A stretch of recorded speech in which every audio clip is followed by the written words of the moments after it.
Time is your real wealth. Spend it wisely. Money can be lost and regained. Opportunities can disappear and return. But time well spent is gone. Time is the only truly limited resources. You can earn more money. You can learn new skills at any age. You can rebuild after failure, but you cannot create more time. Average people spend time to earn money. Rich people invest time to build systems that earn more money. Most people don't lose money first. They lose time.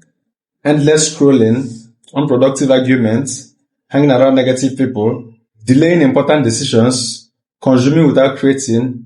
These habits quietly drain your years without you noticing. One wasted hour a day equals 365 hours a year.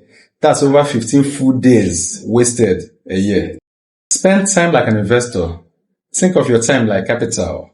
Spend it on learning valuable skills, building relationships, health and fitness, building income streams, long-term thinking. These activities compound, just like investments. Start early and time becomes your biggest advantage.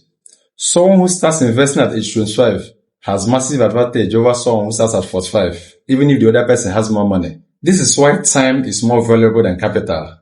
Money compounds, but time makes compounding possible. If you have any questions, please drop them in the comment section. And if you haven't done so already, please subscribe to our channel.